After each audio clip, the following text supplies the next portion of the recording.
From Laval Stadium on the campus of Stony Brook University, we ready for a little midweek NCAA lacrosse. Mother Nature did not cooperate on Long Island yesterday, so 22 hours after our scheduled departure, it is the Stony Brook Seawolves and St. John's Red Storm set to take flight. Glad you're with us.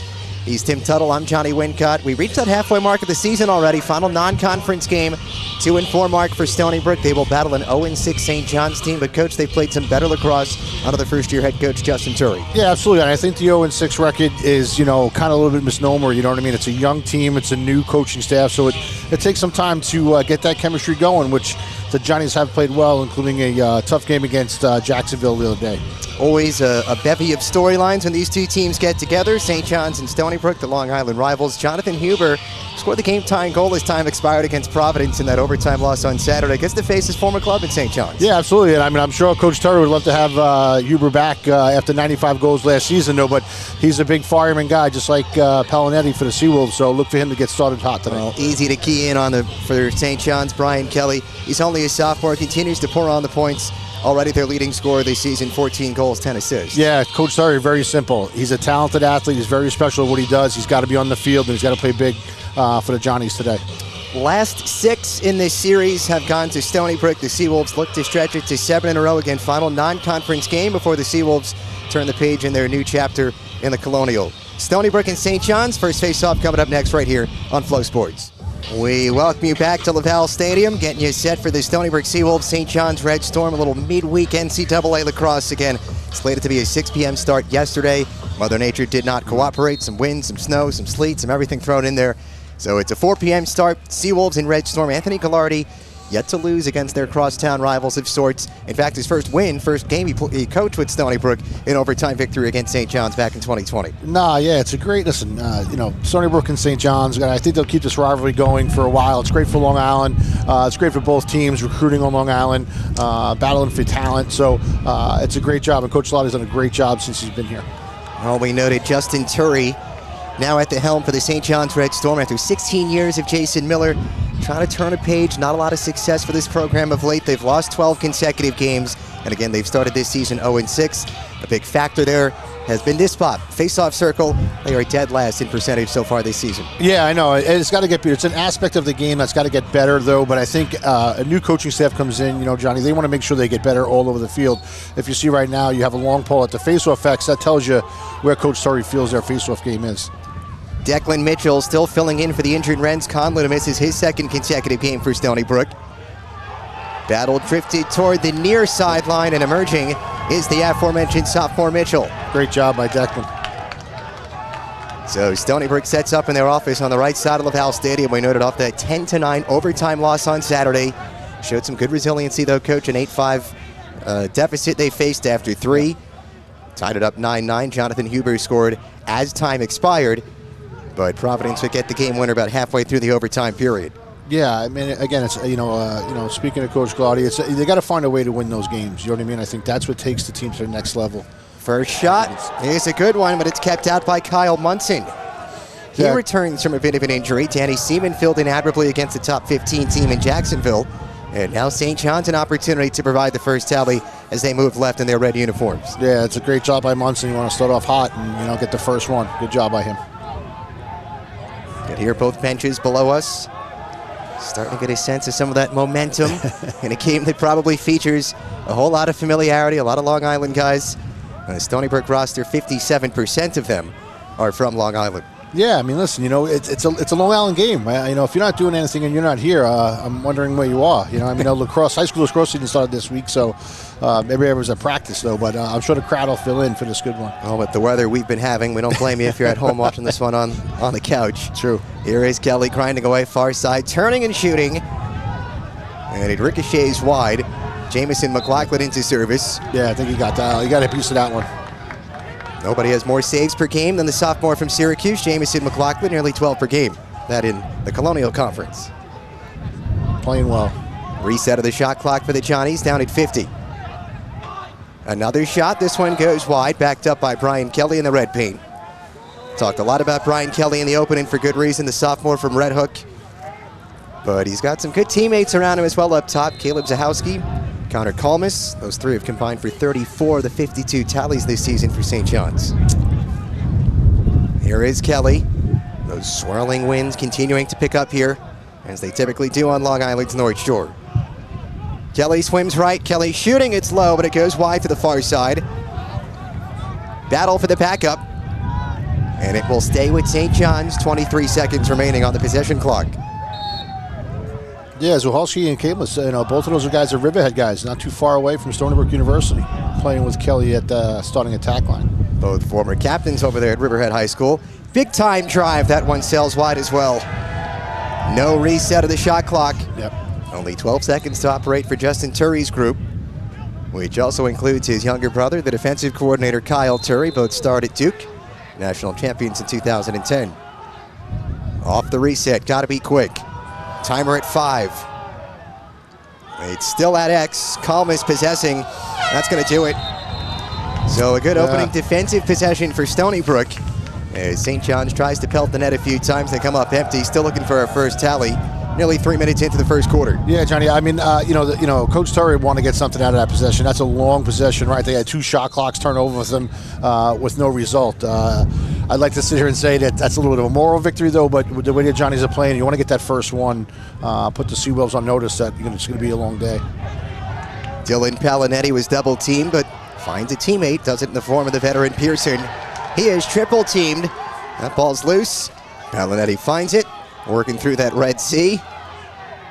And eventually picked up by the Johnnies. Some physical play here between the Big East and Colonial clubs. They know each other well. 15th all-time meeting. And they pretty much met every season for the last 10, 15 years. Yeah, that's a great ride by the Johnnies, though. Come back and, had a good possession on the offense. No goals out of it, though. Great ride. Scherzer with a great ground ball. It was interesting. The Seawolves had to push Palinetti over the midline to try and clear that ball. Johnny's out of the back 15. Losers 17-9 against number 12 Jacksonville on Saturday. Justin Turry said still encouraged by the performance of his team. Loose ball here into the near side corner. Stony Brook looking to emerge. It's the freshman Mike DeSano. And he gets a little help from his friend. Stony Brook's out with it across midfield. Palinetti possesses right at Wolfie. A goal in every collegiate game. All 34 of them. Takes a pop as he brings Stony Brook into the offensive zone. Last week's Conference Player of the Week in the Colonial. That'll happen when you put up 10 goals and 4 assists in a 2-game span. No doubt, absolutely. Here is Caleb Pearson, and one of the team captains for Stony Brook. Provided that overtime winner against St. John's a few years back in Anthony Collardi's first contest as the head man. Here is Pearson, turns on the Jets, sends it to the point, Palinetti to the far side. Yeah, Pearson's been doing double duty for them as a goal. Sean Carlo, the freshman, keeps it low. And the Seawolves have the first tally nearly 5 minutes in. Yeah, there you go. Coach Gallardi and Coach Shanachuk run out there second midfield nice and early in the game. It's a great job by Carlo. A little split dodge to your left. He gets down the alley, and he's able to beat Munson on the inside between himself and the pipe. It's a good job by the second line midfield to get out there and get the Seawolves on the board early. Yeah, here you go. Carlo takes a little lefty look. I think Muntz might have guessed that a little bit. He might have went a little low, a little too soon. Muntz was able to keep Carlo was able to keep the ball above his shoulders and put the Seawolves up 1-0. Struggles continue at the center circle for St. John's. It is a quick and swift win for Declan Mitchell. Just the second career goal for the freshman from Wantagh, Sean Carlo. Stony Brook certainly likes to see some diversity in the scoring department. They've had it this year. Yeah, I know. You're getting that second line out there. Getting some experience. As you get late in the season, you want them to be able to produce. Another drive here. This one might have rang off the pipe. Noah Armitage had the drive. Yeah, it's a great look by Matt Anderson. The little dummy dodge down the left-hand side was Noah rolls off the crease there for a big lefty shot. I think it got a piece of the shot clock reset. Yep. Armitage a point in every game this season after enjoying that breakout campaign last year. Blake Balin, the LIU transfer, whipping one across his body. That one sails wide as well. Stony Brook, though, safely backs it up. Still 47 seconds to operate for Anthony Collardi's group. Team that's getting ready for their first ever Colonial game. It'll happen on Saturday against Hampton. Ball on the deck. And the Johnnies seem to have been all over it, but Stony Brook will emerge. It's Will Button to save the day. Yeah, a little scrappy though. Refs letting him play. I like it. Palinetti, hop in his step. Great look. Sends it across to the back door. Shot is in. Blake Balin, the beneficiary. And Dylan Palinetti continues to do Dylan Palinetti things. The captain finds the transfer. It's 2-0. Yeah, tough start here for the Johnnies. That's a great look by Dylan off a ground ball, playing fast. Little dummy dodge on the left-hand side with his left-hand side with his right hand. He's able to find Balin wide open on the backside pipe for an easy finish. 12th goal of the season for the Comac native. We just noted the transfer from LIU. All he did there was score 54 goals, took out 46 helpers. A lot of Long Island talent in this game. Not just on the field, we mentioned on the sidelines as well, especially for St. John's. Yeah. There's Turry brothers and a long line of Long Island legends there. Yeah. A few guys that won national titles down at Duke, playing for Coach Danowski and the Blue Devils. St. John's only scoring 9 goals per game. Puts them in the bottom 10 of the country. Looking for their first tally here on Long Island. Both teams received a little bit of extra rest with the game being pushed back 22 hours. Would have been quick turnarounds. It's the nature of the beast, but Saturday, Tuesday, at least scheduled to be. Instead, it becomes Saturday, Wednesday. Yeah, a little extra day of rest for everybody there, but that's a great job by Leg, the long pole to bad turnover. Yeah, that's going to be over and back. Yep. There's a great face-off win by Leg to kind of stem the tide here, and we have an unforced turnover by the Johnnies. And a shot and a goal for Stony Brook. Yeah. It is Dylan Palinetti taking advantage of the unsettled defense. Yeah. And he now has a goal in all 35 games he's played in his NCAA Division I college career. Yeah, this is just Dylan playing fast. I mean, he gets to his left hand, and it's deadly. I mean, he's one of the best shooters in the nation, in my opinion. He's able to hide his stick very, very well. The goalie has a tough time seeing it come out of his stick because he's able to hide it so well. But that's a great job by Dylan, playing fast, unassisted. 3-0 Seawolves. Not the start the Johnnies were looking for, I can imagine. I hope to stop the bleeding here in the face-off department. Scored by number 34, Dylan Palinetti. Yeah, another scrum off the face-off here. The Seawolves going to pick it up. Palinetti's 20th goal of the campaign. And the captain continues to pour on the points here for Stony Brook. Seawolves this season lost their first 2 games, won their next 2 games, lost the next 2 games. Turnover. St. John's brings it into the offensive third. They've got numbers. Shot from the right wing. Chamo keeps it out. Beautiful. Getting low for a right foot save. Jamison McLaughlin. The sophomore's been stellar so far for Anthony Collardi's group. No, he's had a great year. Coming in, not playing much last year. And he's done a wonderful job to keep the Seawolves in many, many games. And that's what I was saying to you earlier, Johnny, about, Coach Collardi's looking to find a way. I mean, you got a couple, 3, 4-goal losses. In the game of lacrosse, that's nothing. You know what I mean? So that inconsistency you were saying about lose 2, win 2, right. Lose 2, win 2, you kind of want to, right that ship a little bit. You don't want to keep ping-ponging the wins and losses, especially heading into conference play for the CAA. Yeah, a lot of close games so far for Stony Brook. 5 of the 6 decided by 5 or fewer. That got a piece of the netminder, Munson, maybe off the noggin. Yeah, great save. He went low on there. I mean, Dylan, he changes his level very, like I said to you, he's a deadly shooter. That he kind of shot a little center mass on the goal, but give Munson the kudos for making the stop there. Kyle Munson, the senior from Merrick, played his high school ball at Calhoun. So another opportunity here for St. John's to get rid of that goose egg more than halfway into this first quarter. Yeah, remember before they had a long possession. They had a couple shot clocks, got nothing out of it, right? They come down, they have a good righting wing dodge there, and Jamison does a great job getting low and stopping it. I think you're just going to keep putting the ball in the goal, Johnny. You just got to keep playing offense, next play. 40 seconds on the timer. Kelly from X. The line extended along the far side. He will get rid of it. St. John's regrouping on the near side. Now it's Sahoski. Grosfield Mangan. Not sure if that was a shot or a pass. Either way, backed up by the Johnnies. Now 25 seconds to work with again It'll be catalyzed in the corner by Kelly. Yeah, they gave it it was a shot, Johnny, so the possession stays with St. John's. Kelly goes to work. Can't find the lane. Goes to the left side. Another shot shut down by McLaughlin, moving to his left, and he's picked up by Stony Brook. And the Seawolves are looking to run. Wow, he's off to a hot start. You know, if J-Mo stays that, it'll be tough for the Johnnies to put the ball on the go. I mean, I think they're going to start to work for their better shots, not just not settling for shots on goal. Mike DeSano doing some of the hard work along the far sideline. See a lot of good play out of the freshmen so far, who seemingly part of their starting lineup now for Stony Brook. Yeah. 3-0 advantage, 5:30 to go in this first quarter. We reach the halfway marker in the college lacrosse season, final non-conference game. As Stony Brook will take on Hampton on the road Saturday. First Colonial game in program history. Dylan Palinetti already a goal today, possesses. Jitterbugging, and his pass hits a teammate in the noggin. Looked like Will Button got him in the button. Yeah, right, exactly. It looks like the Johnnies jumped into the zone right there, too. So a little bit of a forced feed there to Will Button by Dylan. I don't think he was open. I think if he catches that, you know, we might have to call the trainer a little bit.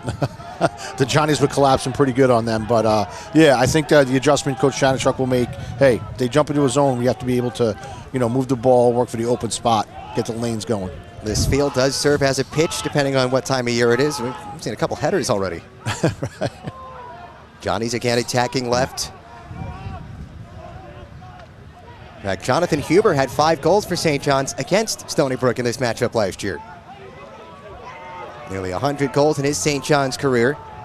But now he's doing it for Stony Brook, cross county. 30 seconds on the shot clock. Another good look. Yeah. And Jamison McLaughlin stays low to keep it out. Connor Culmus this time, the next victim. Yeah, I mean, Culmus, they're doing a little inverting here, St. John's, trying to get the Stony Brook shorties in a mismatch down at X, dodging those other the opposing middies from behind.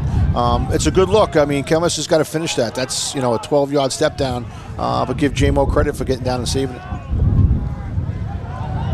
Stony Brook looking for goal number 4. 3 tallies from 3 different players. Blake Balin, Sean Carlo, Dylan Palinetti. Final chance to tinker before the games start to count just a little bit more. Yeah. We noted Stony Brook at 2-4 with that pattern so far: lose 2, win 2, lose 2. And St. John's looking for their first win in just over a year. 12-game losing streak that dates back to last year's team. 2-12 mark, and what would be the final season for Jason Miller. On goal, that shot rings off the inside of the pipe. Yeah, the Johnny's back in the zone. That's a little underneath dodge by Matt Anderson. Just rings the pipe right there. I think if you're gonna backdoor feed. There's Huber. Deposited home. Jonathan Huber. Yeah. He knew it wouldn't be long before he scored against his former team. And the grad student from Great River has his 10th goal of the season. Yeah, it's another great look here by Matt Anderson. You know what I mean? Will Button throws the ball down, a little swing here, a little kind of leaking up the field. Huber backdoors his guys. We've got all the Johnny defensemen staring at the ball. It's no good. You know, if you're going to play a zone, you better put a little more pressure on the ball to stop those feeds and having the offensive team be able to look inside your defense there. Well, we told you Jonathan Huber, first goal of today, likes playing in this matchup. First time that he's donned the Seawolves sweater. But again, had the 5-goal performance against Stony Brook last year, a 17-10 win for Anthony Gallardi's group. Kevin Mack and Matt Anderson each had 4 goals in that game. Yeah, you know, I mean, listen, you know, guys like Huber and Palinetti and, you know, even though Armitage, who played attack last year for us here at Stony Brook, you know, they ended up going on to play midfield this year. It's just deadly. It's unfortunate. You know, the Johnnies are struggling at the X. And we say it all the time on pretty much every broadcast. If you're not winning at the face-off X, you got to get stops. So far, the Johnnies have not been able to do that. It does not aid the cause in trying to stop the bleeding. Yeah. Yet to win a face-off, they've all gone to Declan Mitchell. And Stony Brook hasn't lost too much manpower despite not having their man, Renz Conley. Yeah, Declan's done a wonderful job to fill in right there. And I mean, that's the thing. You like to have multiple guys. Even in games you just want to change your matchup, or, you know, it's not going Renz's way, you throw Declan and vice versa. Here's a backside look again. Big time drive. This one's into the cross. Kyle Munson saw it the entire way. Good possession by Stony Brook. Looked like another take by Sean Carlo. And our final 2:10 here in the first quarter. St. John's looking to complete the clear. Munson still involved here at the 40-yard line. Yeah. Hey, give Coach Terry credit too. He's not looking to take any timeouts here, right? He's letting his guys play a little bit, right? Get a feel for the game. There's no reason to panic. It's a 4-goal lead. Just it's all about the next one, right? You got to get to 1 before you get to 4. Losimski plays it back to the top of the key. It looks like Coach Brazel and the Seawolves here just showing a little bit, not really sliding to the ball, just kind of showing. Oh, another big save. In front, McLaughlin got a piece on the rebound. It's put home. St. John's is on the board. It's Jack Lufty, the sophomore from Massapequa. Has a goal for his second consecutive game. It's a big one for St. John's. It stops the bleeding here with 96 seconds left. No doubt. Hey, sometimes it's it's okay to score ugly. I mean, it's a big time save by JMO. No one on the back door. We got everybody slide to the ball. Luffy picks the ball up, and hey, with JMO out of position after the save, easy goal. But hey, get the Johnnies back on the board here. Maybe can get a face-off win, keep the momentum going. Well, no surprise in a game with 2 Long Island teams. All 5 tallies have been scored by Long Islanders.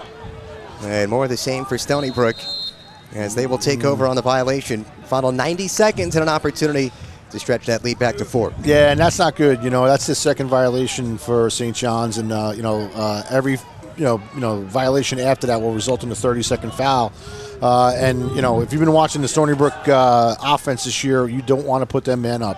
They are very deadly offensively when they're an extra man. So it would put the Johnnies a little bit on. Here's Anderson. Low shot is held out by Munson. Yeah. And if not for a couple of saves in this first quarter by Munson, game could have really stretched out ahead. Now it's the Johnnies looking to counter with the long stick. Shot saved by McLaughlin. Everyone's looking around for it. Picked up by Sano, yeah. Desano lost it. Battle continues. About 15 feet in front of the crease.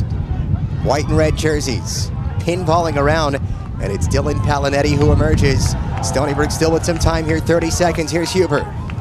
He will dip the shoulder. Swims to the right. And back into the safe cross of Dylan Palinetti. 20 seconds to play. Yeah, good decision. Good decision by Huber. Just, slow it down.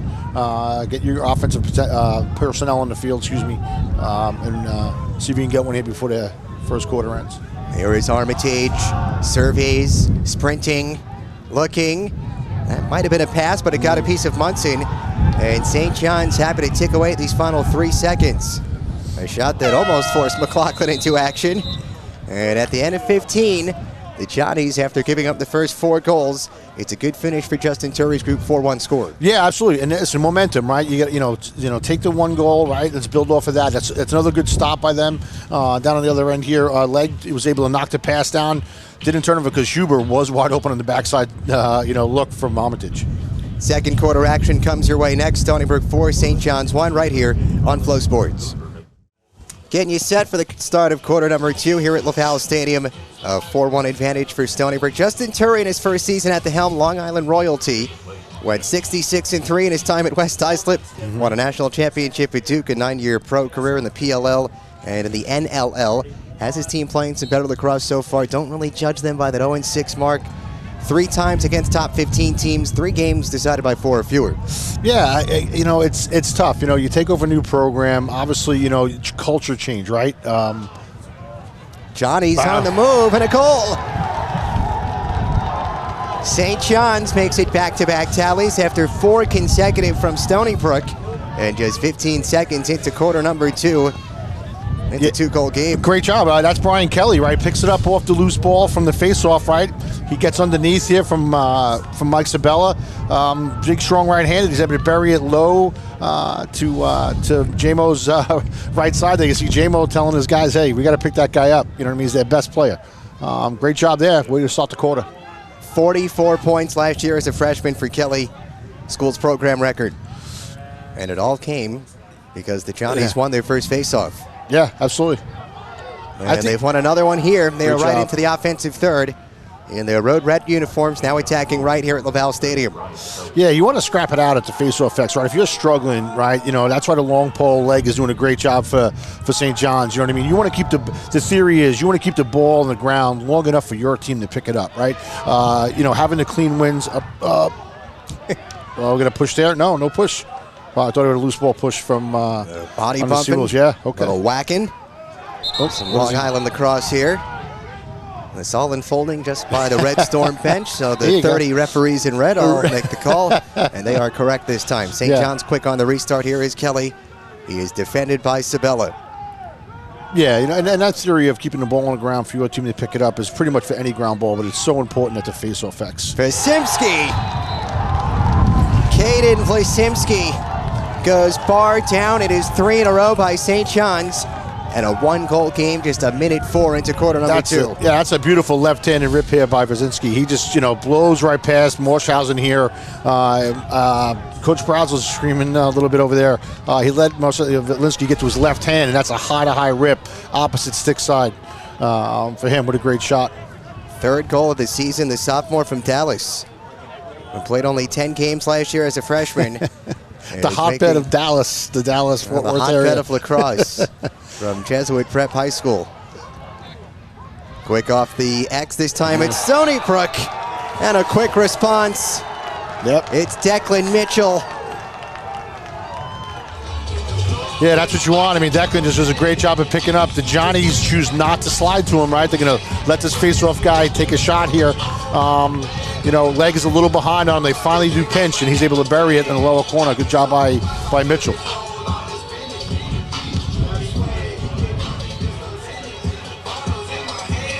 Oh, we continue to talk about the importance of controlling the X.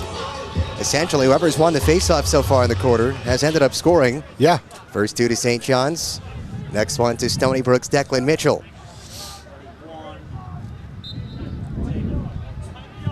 So offense not hard to come by so far. Mitchell was a little early there. Yeah, well, there's a little violation. You can't carry the ball in the back of your stick, which Declan did. He got the ball caught in the back of his cross there. So the Johnnies right back to work. Yeah, so a 2-to-1 violations.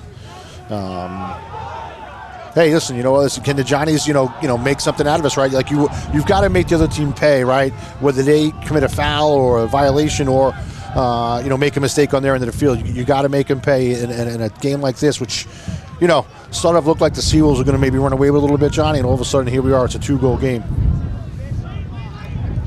Could sense some of that momentum just on top of the St. John's bench right now. Yeah, if you look, the Seawolves are coming way early now. Big time drive along that far sideline.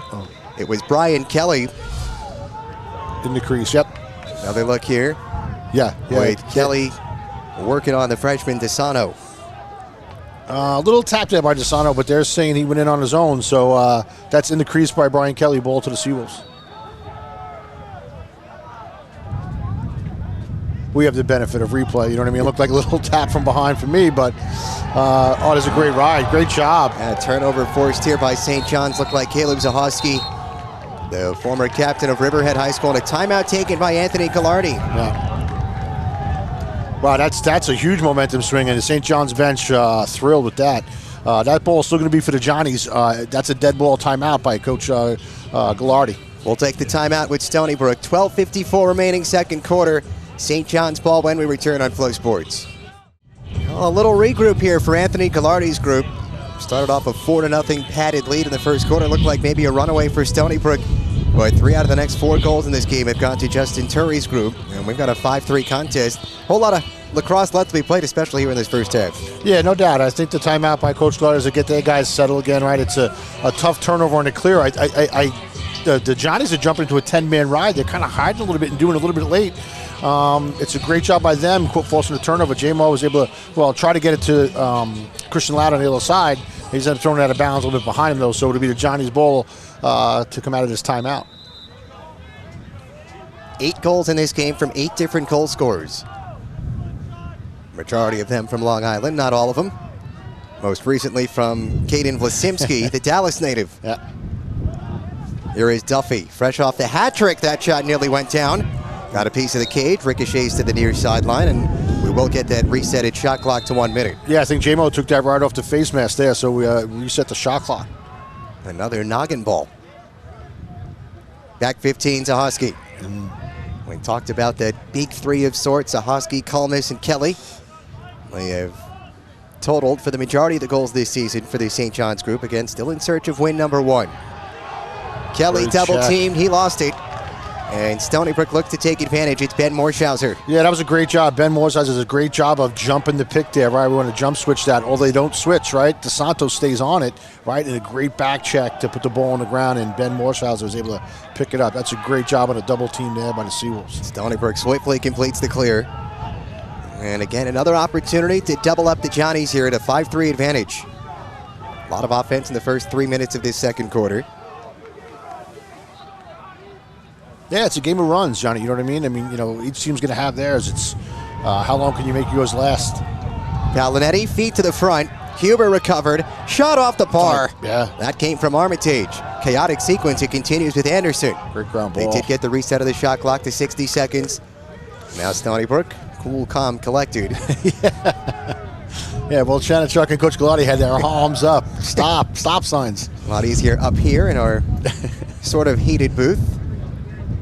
We've kind of got the hard top scenario today. Top is kind of down. Paglinetti, the jump shot, counted. Air, Dylan. Second goal of the game for Dylan Paglinetti. And it's back-to-back 2-goal games for the captain. He continues to do his thing here on Long Island. Yeah, absolutely. That's a great job by Dylan, taking what the defender gives you, right? Dylan, known, big, strong, left-handed shooter. He does a great job of going to his right at X, comes around, a little jump shot right here. You'll see it live, right, coming forward now in the replay. It's okay. But yeah, so Dylan went to his left hand, came back real hard right to his, to look like he was going to go for a right-handed shot, stops, question mark back, and puts it in left-handed. So a little decoy there by Dylan. Second of the game, scored by number 34. Another face-off battle along the near side. Stony Brook almost had it. Still looking for it. Mike DeSanto, Wow. the freshman, has been everywhere today. Yeah. And he aids the cause for Stony Brook. It is another face-off win. They have been dominant in that department so far today. Yeah, it's a great ground ball. With DeSanto, the ball, rallies all the way back into the St. John's attacking zone. They don't pick the ball up, and DeSanto does an unbelievable job of picking up a loose ball and putting the Seawolves back on offense. 12 face-offs, 8 taken so far by Stony Brook.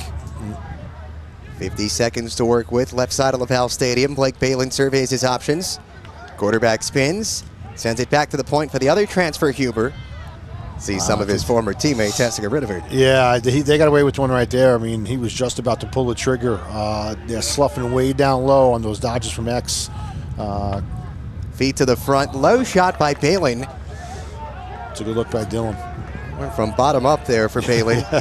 And I think I might have sailed over the cage. 29 seconds now on the shot clock. Starting from X, it's Stony Brook and Paglinetti. Balin puts the moves on. Balin to the front, big time drive. Paglinetti didn't get through. Yeah, got blocked by the defender. Trying to find it at his feet, but St. John's is first on it. Got numbers here. Got a slow break going. Easy clear, unsettled defense, good swim move. One more. Room on the left wing. Oh. Into the back door. They had Connor Kalmus waiting. Yeah. Good setup by St. John's. Yeah. They cannot execute, and it's right back with Stony Brook 5+ minutes into the second quarter. Yeah, no doubt. I think Connor was expecting that shot there off of Kelly, and the timing wasn't there. The 10-man. So Johnny jumped into a 10-man, and Matty Anderson took a 70-yard shot to the goal and just shot it wide. It's a great job by Balin backing up. It's a smart move by Stony Brook, knowing Blake Balin had some yardage there on the defender. Yeah. It was kind of like that Hail Mary pass. So Yeah, Stony absolutely. Brook again, rather swiftly back into the offensive zone. Trying to gain some separation here from a St. John's team. You know they're eager. Do not want this Red Storm squad sticking around. Here is Anderson at 4 goals against St. John's last time, charging towards the cage. Tried to go cross field, it's intercepted. The freshman Harry Noel from Tennessee. It's interference. Interference, that is off ball. Yeah, way off ball. That was Jackson Klein. That's all from our vantage point. Either way, it's going to give possession back to Stony Brook with fewer than 9 minutes remaining in the first half. Yeah, and that's a change of possessions. That's a fresh 80. You know, and that's a new 80-second shot clock there. So give the Seawolves enough time to get their offensive personnel back on, but go with that first line midfield.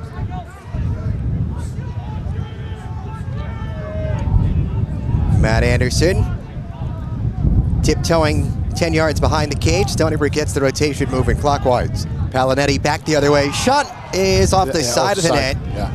by Huber. It rippled off the side from Huber, looking for his second goal against his former team. Yeah, this is a great job. Dylan trying to come in hard over the top. They slough off Huber. He's able to get it to him. The slide, you know what? Good time slide there. Good time slide there by the Johnnies. 30 seconds for Stony Brook. Balin tried to go behind the back, and Armitage couldn't finish. Yeah, you know, you got a 3-goal lead though, but you know, you want to get more of those possessions to stretch the lead a little bit. I don't know if you need a behind-the-back pass to a tight crease feed to Armitage is what Coach Chanachuk and Gallardi are looking to do. But hey, let's see if the Johnnies can make them pay. Again, a mistake on that end. Hopefully it ends up in a goal on this end. Well, tell you what, unfortunately not how sports work, but since that 4-0 start from Stony Brook, pretty darn even game. Yeah, absolutely. Johnny's looking for another pass. Did not get to its intended target. Zahowski able to chase it down. So no harm done here for St. John's. 40 seconds to work with here on the timer, 7.5 to go. Yep. And it looks like Justin Turry is going to want to talk things over. He'll take his first time out of the first half. Yeah, it's a good timeout. I think, a little sloppy there. The last 2 times down for the Johnnies. I think it's more important. So like the ball is more valuable than the play, and I think Zahowski was trying to make one there, a little bit tight of a feed. 7:26 to play. We're going to take the timeout with St. John's. Stony Brook 6, St. John's 3. We'll finish up the first half next on Flow Sports. Well, out of the timeout here for St. John's. A little regrouping to do for Justin Turry's group. 6-3 advantage. Stony Brook, St. John's. 15th all-time meeting between the Long Island rivals. 6 consecutive to Stony Brook. And a St. John's team looking for their first win in over a year. A good showing since the 4-0 start by Stony Brook. He's Tim Tuttle. I'm Johnny Wincott. Red Storm attacking right in their road Reds. 20 seconds to work with on the timer. Here is Vlasimski. Deposits back door right on the doorstep. Jamison McLaughlin there for the stop. Ed Morshauser picks up the loose ball right back to his keeper. Yeah, that's a great look. A backside pick there, and Camus is wide open. He just shoots high to high, and Jamo's all over it. Stony Brook swiftly completes the clear. Some help there from Christian Loud. Long stick midi, who we haven't mentioned yet today. He's played in every game in his Stony Brook career. Yeah, Christian's another one of those special players. Stayed at home on Long Island out of Smithtown. And just does everything right for an LSM. Carlo to the middle. Pearson tried to work through a couple of defenders. Ball's on the deck, but it's picked up by Stony Brook. And with a few whacks there, I think Anthony Gallardi, he wants to take time out. Make sure that this does remain Seawolves' possession. Yeah. So 6:24 remain. We trade a couple of timeouts here. Second one taken by Stony Brook in the first half. Yeah, that's his final. And I think it's that feel thing. I think both feel a great look by St. John's down at this, and they get nothing out of it, right? On a great timeout they took, they come out, they get the look they want, just don't finish. And I think Coach Gallardi here wants to, they haven't had a goal in a little while, so let's get our offensive flow and take a deep breath, and hopefully we get this to 7-3 out of the timeout. Like, taking timeouts in those situations, you really want to get a goal as you come out of it, right? You want to get the good possession is important though, but you feel like if you're as a coach, if you take that timeout, you don't get a goal out of it, you kind of waste it. Well, from one huddle to another, that's Anthony Gallardi's group. Again, looking for their third win of the season, really final chance to kind of tinker before the games count a little bit more. First conference game Saturday for Stony Brook, their first ever game as members of the Colonial Athletic Association will take on Hampton. St. John's, meanwhile, Red Storm only in a 6-team, very talented Big East. They were picked to finish 6th out of the 6-team conference, but again, trying to get that ship in the right direction is Justin Turry and company, and his brother Kyle, we noted, former goalie at Duke. Both those guys, long line of Long Island legends. No doubt. Listen, they want to win. I mean, the Turry family on Long Island, tremendous lacrosse family. They're used to winning, right? It doesn't feel good to them, though. But the one thing they understand, which winning teaches you, right, is the grind is what's more important, right? The few hours you get to play games on Saturdays or Wednesdays is minimal compared to the time you need to do to prepare to be successful, and they both understand that. Caleb Pearson probing. 30 seconds to work with now, right out of the timeout for Stony Brook. Yeah, looks like the Johnnies went back, came out in a little bit of zone here. Little swim dodge, shot, goal. Beautiful move, and Stony Brook is back on the board. Ronnie Kramer, the freshman, enjoying a great first season. Yeah, it's a good job by him. I mean, Ronnie, makes a little righty dodge down the alley. I think he's going to shoot a righty. He comes back to his left hand, gets underneath the defender here. A little split dodge right there. Gets back to his left. I think that's one Munson would want back. That's a savable shot, kind of high to low. Not, again, not to criticize Kramer's speed. A goal counts, but that's one a goalie should stop from that distance heading away from you. Every season, we talked to Anthony Gallardi before that first game. We say we know all the big hitters on this team, right? The Palinettis, the Buttons, the Hubers. It's like, who's some guys to watch out for now on this team? Yeah. Ronnie Kramer was one of the first guys he spotlighted, the freshman from Oceanside. And now we know why. Great first season so far for Ronnie Kramer. And Stony Brook has stretched their lead back to 4. It ties their largest. Yeah, another 10-man ride here by St. John's. Got 4 seconds for St. Silvers to get it over the line. Sabella will power his way over the line just in the nick of time. Wow, that was close. But the ball's on the deck. St. John's has numbers there, but Stony Brook will emerge. Christian Loud, great ground ball. Loud, still Loud, big time Good pop. And for now, it's all deemed clean. Yeah. Stony Brook keeps it alive in the near sideline. And it's into the cross of Blake Balin. Wow, Sabella got away with it. I don't know if you want to rake that there, but Mike, listen, he found Balin. That's a great job. I thought that was a good hit on Christian Loud there, too. And remember, Coach Gallardi was out of timeouts. He couldn't have called one there to kind of save Christian from going to the goal there. Here is Palinetti searching for an angle. He is shooting. Doing so wide. Blake Balin closes to it. 20 seconds on the shot clock. Our officials agreed with you. Thought it was a clean hit. Thomas Holden, Alfred Pugh, and Chris Schmidt. Yeah, I think if you're St. John's, we're upset with anything. I mean, you look at it was close at that midline. Did they get over in 60 seconds? I mean, one of those 3 officials got to, have an eye on that. Oh, God. Big time drive. No. Oh, Huber all alone. He had time, room. There's a timeout by St. John's. Yeah. So timeout, 4:46 remaining. Last one here for St. John's and Justin Turry. And those infamous swirling winds at Laval Stadium continue to pick up. We have now 4:46 remaining until halftime. Yeah. I mean, again, Huber's wide open again there in the middle. I mean, the Johnnies are really sloughing down off him in the center of the field there as the Seawolves attack from the X. He's wide open, and probably the deadliest spot you're going to shoot is right in the middle of the goal, 10 yards out. He just put that one over the top. Well, the 3 goals for St. John's today have come from Lufty, Vlasimski, and Kelly. We told you for Stony Brook, Dylan Palinetti, the only multi-goal scorer. So 6 different Seawolves getting involved in the scoring department. Ronnie Kramer, the most recent tally, again, the freshman from Oceanside. Yeah, I mean, a great job by him, like you said. I would like to see St. John's put a little bit more pressure on the ball in the zone. You know what I mean? Just because you play a zone, I think you got to kind of like develop man-to-man concepts that if the guy with the ball is in your area, you really got to play him tough and put him in positions in the field that's not going to be successful. But give Kramer a great job getting back to his left hand, able to shoot that ball past Munson. All right, so Stony Brook will keep here. Out of the red paint in the end zone. They got 12 seconds to work with. Palinetti plays pass with Balin. And a miscommunication there. Balin wanted the center point. Matt Anderson was waiting. It is out of bounds, almost into Stony Brook territory. Yeah, if we get a quick start here, we could have a little 5-on-5. We'll play fast. That turnover sent the ball over the midline. The Johnnies, I would see they work harder to play a little faster there. But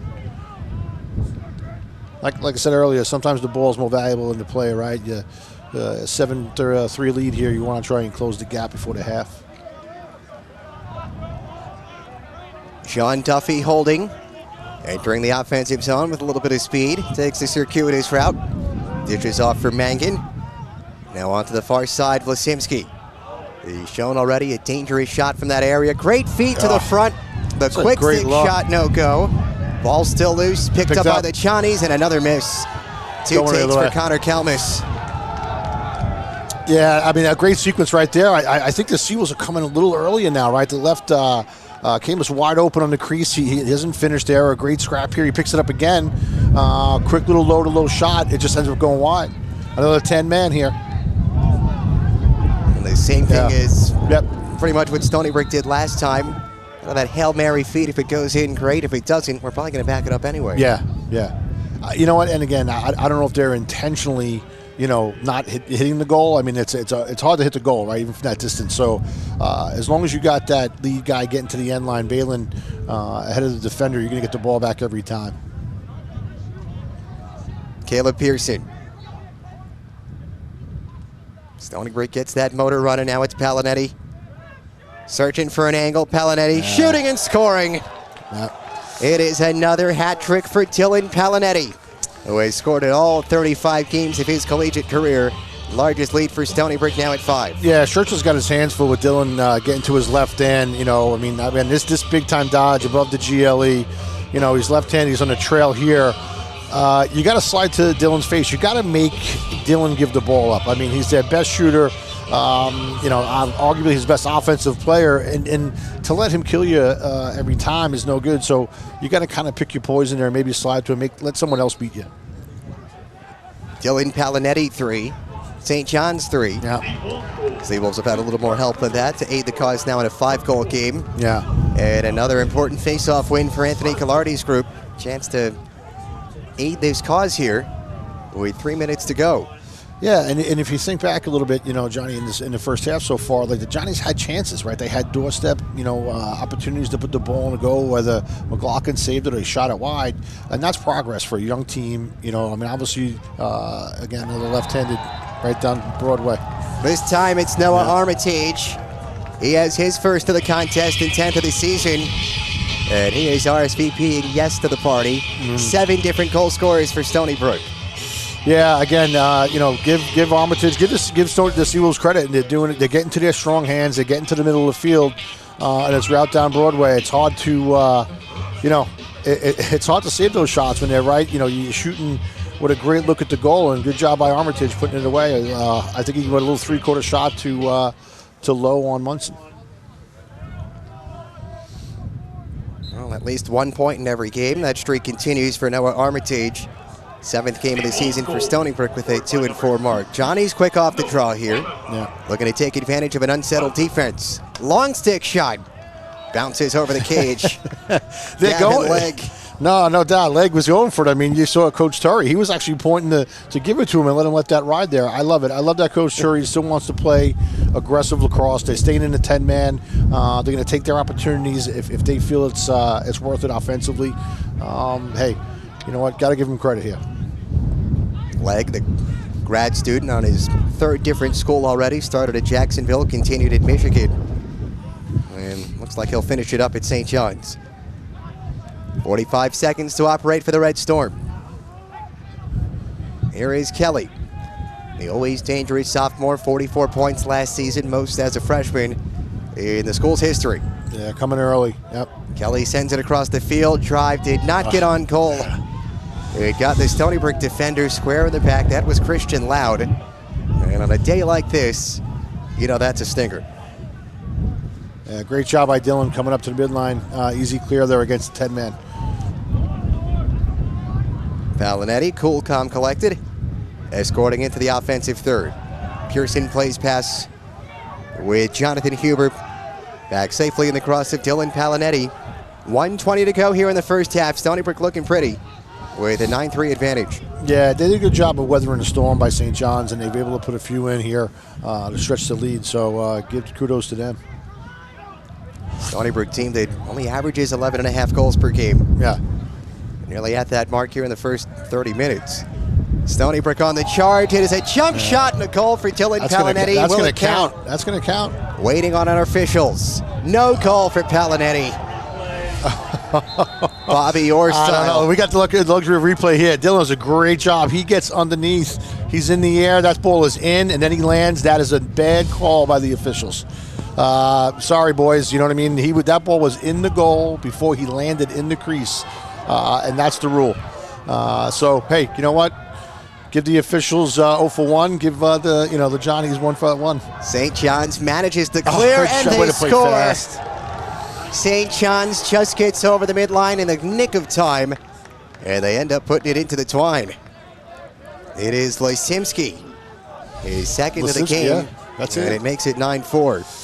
There you go. Well, you have the officials take one away on that end of the field, and, St. John's plays fast, and Lasimski with a great shot. Good finish. Lasimski might have taken a bump in the process, rather chaotic sequence. So it goes down with 30 seconds remaining. You mentioned what looked to be a Bobby Orr goal for Dylan Palinetti. Yeah. No goal for Stony Brook. St. John's takes it the other way. And a 5-goal game, 30.4 to go. Yeah, well, I mean, Johnny, he was in the air, balls in the goal, Dylan, right? Okay, he lands outside that inner cylinder, right, which he's not allowed to land in. To me, it looked like a good goal, but hey, the officials make mistakes too. Midway through the season, we're still trying to iron that whole thing out. Oh, good job by 10-man here again. The Johnny's turn it over. Poor pass by Milia Strela. Here comes Kelly and the Red 12. Storm the other way. 10 seconds to play. Unsettled defense. The spin, ball's on the deck. Stony Brook's going to survive. They will just toss it to the other end as the final seconds. Wait a second here. Huber, one last chance. It won't go against his former team. A chaotic half number one between Stony Brook and St. John's. Always a dandy when these two get together. Seawolves looking for their 7th consecutive win over their Long Island rivals. 9-4 at the end of 30, Coach. Yeah, listen, again, a great first half by the Seawolves offensively. I think the Johnnies are here. I just think they weren't able to be successful in a few opportunities they had. But, hey, you know what? If they just settle down, take a deep breath, looking for a good second half by them. And can the Seawolves keep this momentum offensively? Hey, after that 4-goal start for Stony Brook, it's a 1-goal game. But at the end of 30, Stony Brook 9, St. John's 4. Second half action comes next on Flow Sports. We welcome you back to LaValle Stadium. 9-4 contest, Stony Brook and St. John's, as we've reached the halfway marker of the 2023 lacrosse regular season. First 4 goals went to Stony Brook from 4 different goal scorers, but ever since then, a pretty evenly matched contest. Red Storm came to play looking for their first win of the season. As we noted, playing some better lacrosse this year under the first-year head coach, Justin Turry. Moments away from starting half number 2. Stony Brook looking for win number 3. They will play their first Colonial game on Saturday at Hampton, and St. John's continues their schedule. Back-to-back home games. They will start Saturday against St. Joseph's and the following weekend against Richmond. Peering through some of the numbers from the first 30 minutes, some big-time saves made by both goalkeepers. 8 saves for Jamison McLaughlin, 7 for Kyle Munson, and some early ones by Munson kind of kept St. John's in the game. Rather than a 5-0, 6-0 advantage for Stony Brook, it only stayed at 4. And St. John's began to chip away early in the second quarter. There is Munson getting ready for half number 2. Face-offs got a little bit better for St. John's as that first half progressed. Still 10-5 in favor of Stony Brook, but as we often discuss, whichever team fares better at the X tends to have more offensive opportunities. As you get a look at Jamison McLaughlin, the sophomore from Syracuse, we noted 8 saves in that first half. He has been stellar this season for Stony Brook, and nobody in the Colonial averaging more saves per game than J-Mo. Obviously, you could take that as 2 ways. He's maybe seeing more shots, but he's making a lot of saves. No, absolutely. I mean, that's his job, right? His job is to stop the ball for the Seawolves, though. But I think the numbers would like to be a little less. But heading into Colonial play, to have a hot goaltender is like the NHL, right? You want to head into playoffs with a hot goaltender, and he's definitely one of them. Well, Dylan Palinetti things. A first half hat trick for the man coming off the CAA Player of the Week award when he had 14 points in just the 2-game span. Again, a goal in every single game in his collegiate career. Now all 35 of them. The Stony Brook captain has this team going in the right direction.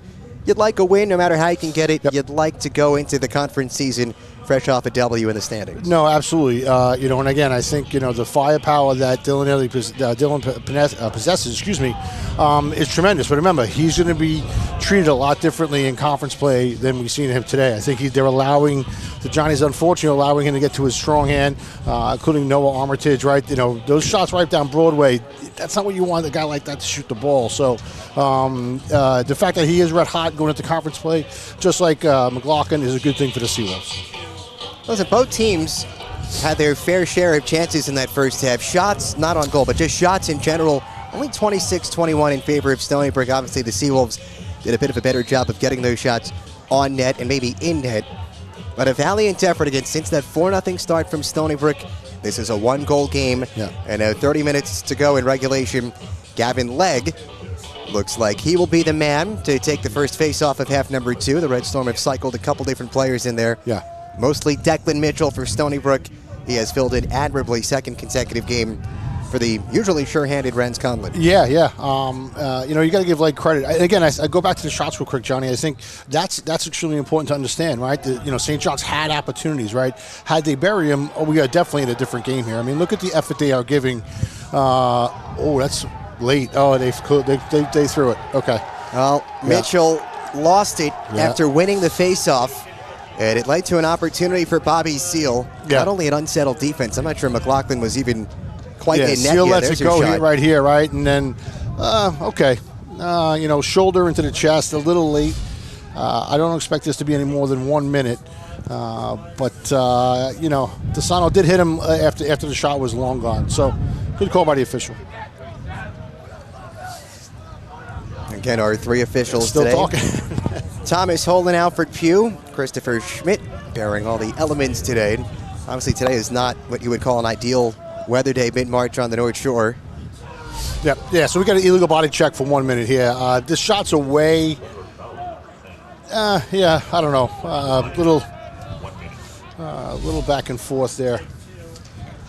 So the Red Storm, 8 man-up goals this season as Justin Turry, first-year head coach, pleads his case. Seawolves, meanwhile, second best in the country man down. 32 opportunities, they've killed off 28 of them. Yeah, it's a tremendous job.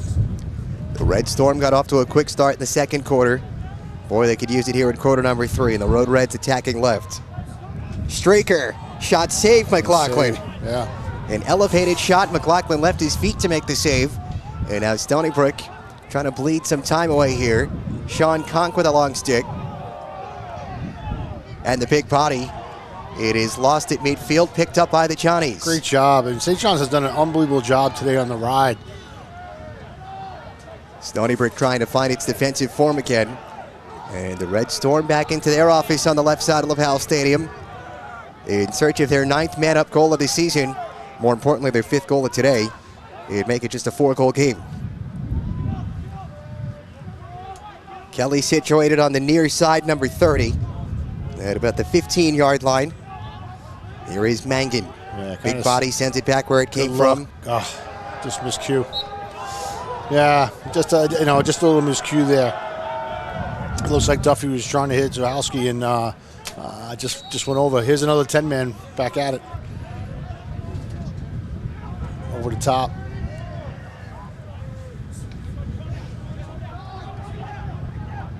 Michael Sabella. Yep. Gets across with 8 seconds to spare. Now it's Jonathan Huber. Empty net, and he pelts the keeper. No, can't do that. Munson caught it well out of the crease. I think they switched it up. I think that's Seaman, Coach. Excuse me, Johnny. That's Seaman. I think Coach Turry made it. Start calling me Coach. Yeah. We got problems. I think I get my words caught up here. I think Coach Turry made a decision at halftime to put Seaman in the game.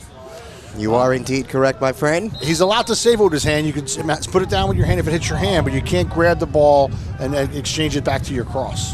The freshman from Farmingdale, Danny Seaman. Coach was telling us didn't play a lot his senior year. Here comes a shot, and it's in. Matt Anderson roofs it. Yep. And Stony Brook on the board first here in quarter number 3. It is a 10 spot. Yeah, great job by Matty Anderson. Just a strong right-handed dodge down the alley. So here a pass over the top to Matt. Just takes it right-handed, and Matt's a right-handed guy, and he just blows it right past Seaman over his left shoulder. Working on a little fake out there. Might have got a camera person. Noah Armitage.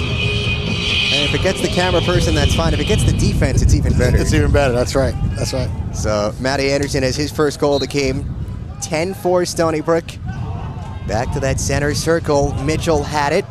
Fell to his knees. And it's scooped up by Stony Brook in the form of Dane Retta, rather Preston Kroll. Wow. No foul there. Oh, okay. Thought they might have ran up Declan's back there, but okay. We play on. So Stony Brook, we just noted, into double digits. They only had 9 goals on Saturday in the overtime loss against Providence. Already a good sign for this offense that has been explosive at times against some of the better teams that they've faced. Hit some lulls. Par for the course here in the non-conference season. Again, final non-conference battle. Blake Balin turning and shooting one low and wide, but it's backed up by Noah Armitage.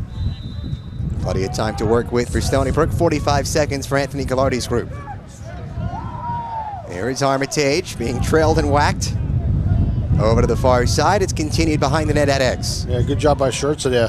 Palinetti turning and shooting again. More air Dylan on display, but across his body. And wide of the far side post. Into the corner, still with Stony Brook, still over 30 seconds. And that wind continuing to become more infamous by the second here at Laval Stadium.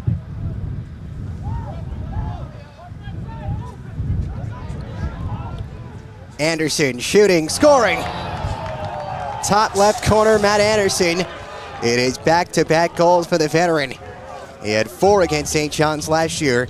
And Stony Brook stretches their lead. It is the largest tonight at 7. Yeah, Matty Anderson again.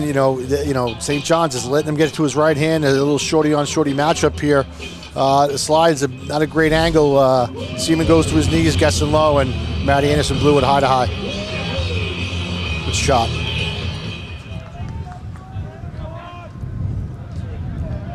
Another seasoned veteran here for Stony Brook. He knows a thing or two about those wins you're hearing right now. 45th consecutive appearance for number 51. 3rd consecutive face-off win for number 33. He gets a bump in the back, and this time it is located by one of our 3 officials. Looks like Stony Brook will have their first man-up opportunity today. We'll take another look at the replay. Yeah. Declan just picks the ball up here, leg, a little. That's clearly from behind. Yeah, that ref's going to call out, especially the backside official who just did the face-off draw. He's definitely going to call that on the push. That's a push. So Gavin Legg, the guilty party. Yeah. It causes more turnovers than anybody on St. John's, so sometimes you got to play a little physical. Yeah, I mean, listen, sometimes, listen, it's not their job to ref the game, right? It's their job just to play. But that's clearly a push in the back. So a 30-second penalty. Yeah. Stony Brook has 8 man-up goals this season, operating at 36%, right in the middle of the pack of the Colonial. Yeah, Seawolves leak out of a 1-3-2 to a 1-4. Oh, Dylan just dropped it, yeah. Started to crank, but did not control. Good luck. Great feed to the back door. Armitage, the beneficiary, puts it through the wickets of Seaman. And Stony Brook starting to feel it here in the 3rd quarter. 12-4 advantage. Yep. A simple look. The Johnnies, after Dylan drops the ball there, they do a good job of resetting themselves. And Dylan, finds Noah way on the backside pipe, wide open. That's kind of a long pass there. A little bit of frustration, by the Johnnies here a little bit. They got to keep playing here. You got to play the next play. Oh, a little violation there. Second goal of the game for Armitage. As you noted, Stony Brook will take it off the violation. They are now 15 of 20 at the center circle today. Wow. Another pass to the back door, and a great save made. Seaman stopped Huber. We've seen a couple of good opportunities today for Jonathan Huber against his former team, but I think he's only settled for 1 so far. I mean, a quick little shovel shot there, trying to catch Seaman in the goal, sleeping a little bit, but great job by Danny. He was able to make the save, but the Seagulls retained the ball on the ball out of bounds. Huber, who scored his 100th career goal against Sacred Heart earlier in the season. Last win for Stony Brook a couple weeks back. Yep. We noted 2 losses, followed by 2 wins, followed by 2 losses. So if they keep up with the pattern, they're going to win this one and go win their CAA opener at Hampton on Saturday. They're, they're playing well. Shot, goal. Level pegging, it came just after the man up. It is Caleb Pearson. Yeah. And the captain is on the board. His first goal of the season. Yeah, it's a great job by Matty Anderson to get the ball up to Caleb. Kind of a little slip off the GLE, excuse me. And listen, these shooters, they're D1 guys, man. They get their, as far as Carlo, down, follow right back up to Caleb Pearson, and by Will Button, and Caleb, jerks it high to high right over Seaman's left shoulder there. Good job. Seawolves are flying. Another face-off win by Mitchell. Scored by number 53, Caleb. And we always talk about the importance of winning the face-offs in lacrosse, and an obvious facet of the game. Really difficult to come from behind to kind of stop that momentum when you just don't have it going at X. Yeah, 100%. Good save there by J-Mo. Leg, another shot. You know what? The Johnnies are taking the opportunities coming. I'd like to see them possess the ball a little more, but you know, if you got an open shot, you got to take it. You know, but you're right. You know, I mean, it's hard to play catch up when you're not getting you're not getting stops. One, obviously, Johnny, and then struggling with the face-off X just really compounds it. The chaos continues here in a battle for a bouncing ball. Whistle will aid the cause for St. John's, trying to stop some of the bleeding here, as we noted. Now trailing by 9, 13-4.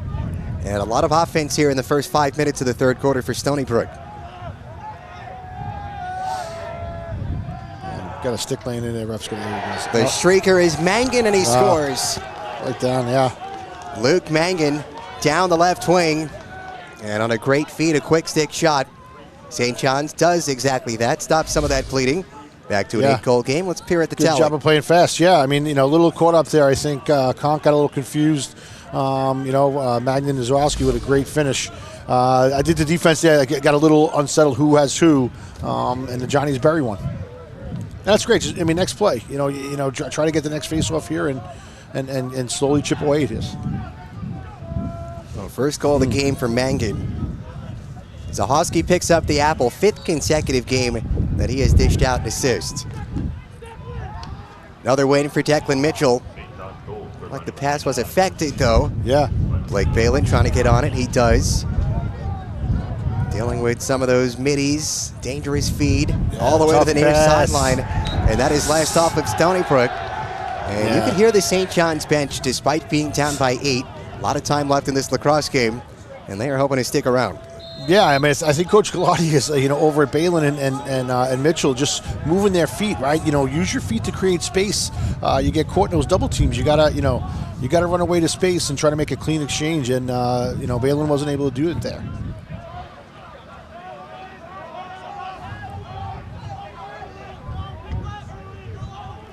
Here is Duffy, number 3, looking for some space. That's how many goals he had in the last game.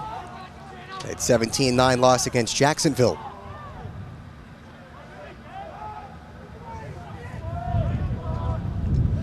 Jake Wright had an opportunity to let it go there, but didn't want to let it go right-handed. Zahoski goes cross field, and just as we were praising him for his passing abilities, he is indeed human. Yep. It is a mistake by the attackman. Stony Brook takes over.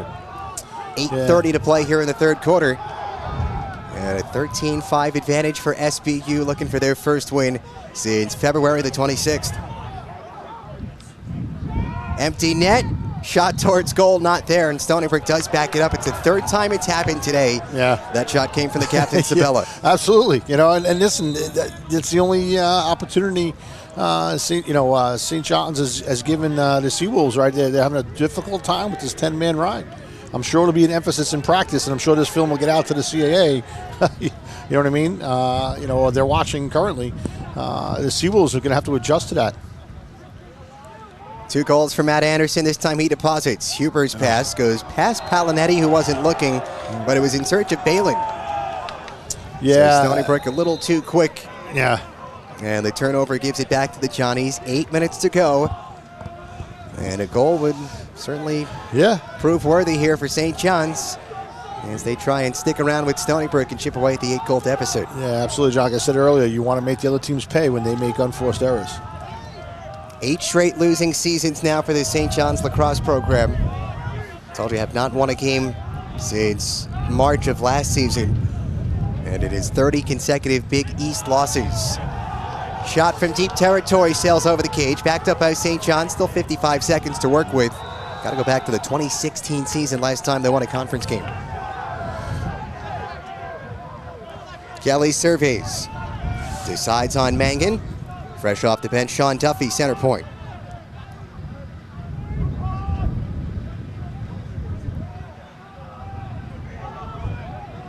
Duffy bridges the gap back to Mangan. Gets to work in his office along that left wing.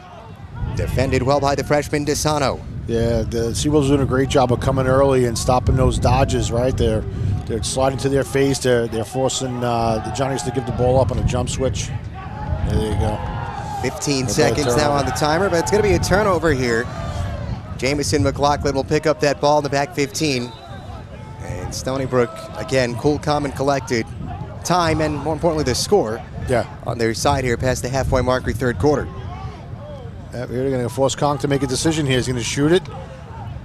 Got 8 seconds. 65 showing on the timer. McLaughlin might have to take off on his own here.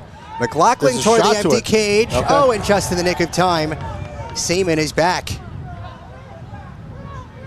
Happened in the NHL a few weeks ago. Absolutely. Bruins goaltender scored on an empty net. Yeah. And Jamison McLaughlin almost had it here. Right. Well, my boy Shostakin, he almost had one for the Rangers a few months back as well. Johnny's grinding away in the form of Kelly. McLaughlin kept it out. Loose ball. And it's finally scooped up by the defensive captain for Stony Brook, Michael Sabella. He has started all 36 games in his Stony Brook career. Stony Brook can't complete a fresh clear, and they'll take a timeout. Yeah, another unforced turnover. 5:57 remaining third quarter. We will take the timeout with Anthony Collardi. His team leads by 8 here at Laval Stadium. Just fewer than 6 minutes remaining here in the third quarter at Laval Stadium. Stony Brook and St. John's meeting for the 15th time. Stony Brook looking for their 7th consecutive win over their Long Island foe. He is Tim Tuttle. I'm Johnny Wincott. Justin Turry and younger brother Kyle Turry there in the huddle, first-year coaches at St. John's, looking to get this ship going in the right direction. The timeout was taken by Stony Brook. Despite the 8-goal lead, Coach, a little sloppy play. Anthony Collardi did not like what he saw. No, absolutely. I mean, I had enough. I mean, I think, they probably did go over how they want to beat the 10-man ride. And 3 times in a row, I thought that they had chances to get into their short sticks. Hey, at the end of the day, sometimes, shooting it down the field every day, I guess, you can do that. But he kindly was very animated in his huddle, explaining to them, hey, get it to our short sticks. And sometimes you have to run by somebody. Sometimes you have to win your matchup to clear the ball. You got to be an athlete, and do what you need to do to be successful clearing it. But give the Johnnies credit. They're really making Stony Brook work hard to clear the ball.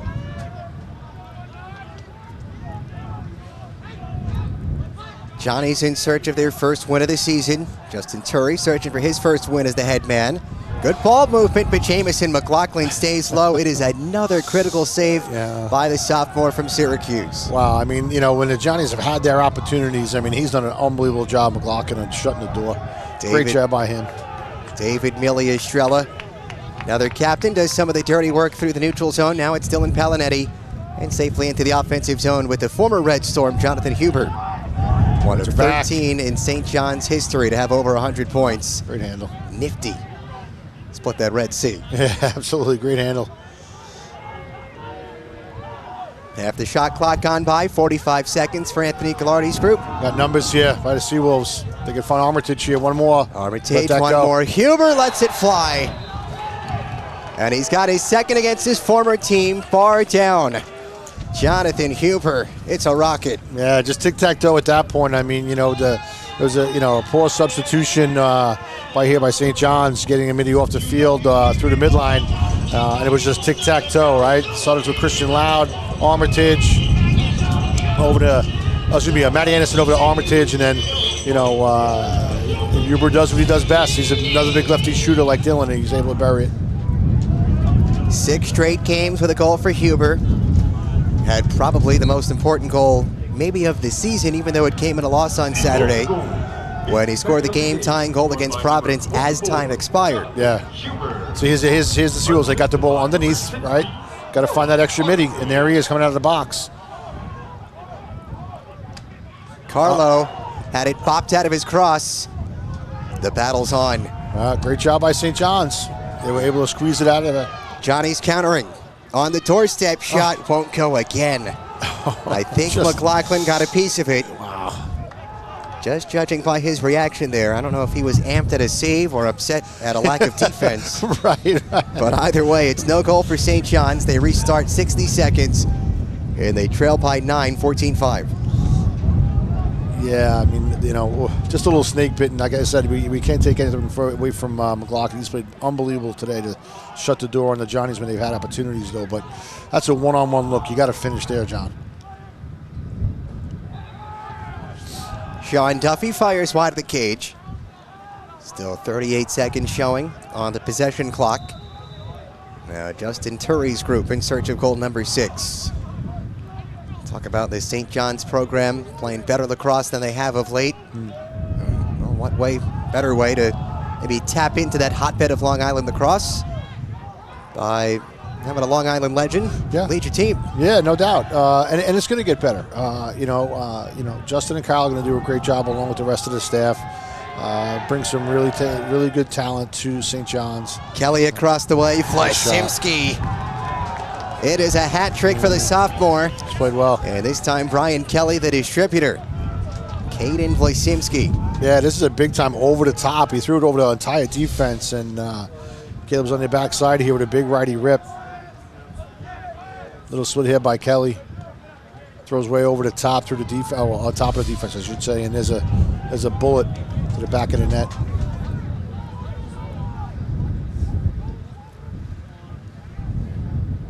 Oh, each team with a hat trick today. Vlasimski for St. John's, Palinetti for Stony Brook, Mitchell a clean win.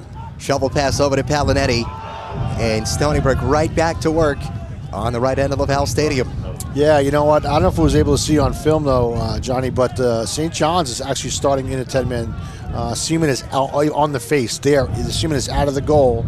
All right, if Declan Mitchell is able to win the face-off and go back, they're sending a defender right at him, right, and try and double-team that ball right off the face. And again, like we said, the Turries, they're not going to go away, right? They're going to keep their team battling hard till, the final whistle. Palinetti looking for goal number 4. Oof. Not a bad effort. Misfires high over the crossbar. Stony Brook backs it up. 42 seconds to work with. Still 2:51 showing on the third quarter clock. And those ever-swirling winds continue to do their thing. Great pass, great shot. Huber missed the net. Yeah, it's a good little pick play inside between Caleb and Huber.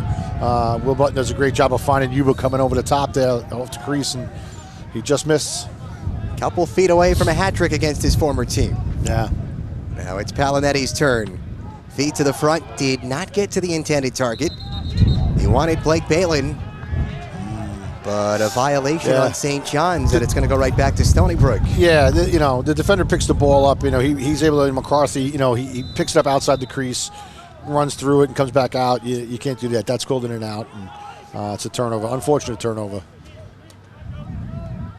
After they get a stop, you don't want to give the ball back to the Seawolves. Ronnie Kramer jitterbugging. Check. He is de-sticked. That's a great check, and the fact that the ball stuck in there, that's a violation. Even though he has no control over it, ball goes through to the Johnnies. Good little poke check. Johnnies complete the clear, looking to successfully gain the offensive third. Final 2 minutes, third quarter. Stony Brook 14, St. John 6. And yes, a game that was scheduled to take place yesterday at 6 p.m. Mother Nature had other ideas, so we start 4 p.m. today. And what is the final non-conference game of the season for the Stony Brook Seawolves?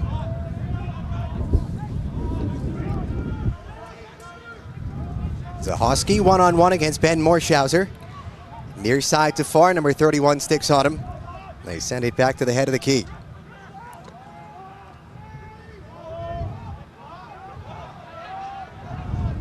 Vlasimski already with 3. Drew a brief double team. Yeah. Possession clock down to 20 seconds. Yeah, when that double team comes, you want to get that ball out of your stick fast. Try to get the ball to the other side of the field. Red Storm got to get moving. It's Kelly swimming right on Sabella. He drew Pearson. Great cut. But the ball is lost. Yeah. Picked up by Stony Brook. It'll look to be a good maybe 65, 70 seconds from the Red Storm offense, but they'll get another opportunity here after they dispossess Dylan Palinetti. Great job by Zahosky. After he drops the ball on a great cut, he was wide open coming down Broadway. He rides his butt off and able to get the ball back. Oh, good check there. Good push by Stony Brook. Great jam by it's picked David. Up by Stony Brook. Yeah, Amelia Estrella with a great jam. David Estrella bringing it just outside the offensive third. 15 seconds to play. Maybe one last chance here for Stony Brook. Morshauser lets one fly. It goes over the cage. Careens off the bleachers. 10 seconds. Stony Brook will back it up. Yeah, looking to play fast here, right off the whistle. Look for Dylan to just, dodge hard upfield, get to his left hand. Here is Palinetti. Oh, there you go. See, he went will right-handed. curl around the cage. Palinetti still searching. Clock at 3. Palinetti shoots, and it goes wide. Wow. And that will just about do it for quarter number 3. There is 1 second left. I'm not sure how much good that's going to do for either team. And that'll do it. So Stony Brook 15 minutes away from their 3rd victory of the season.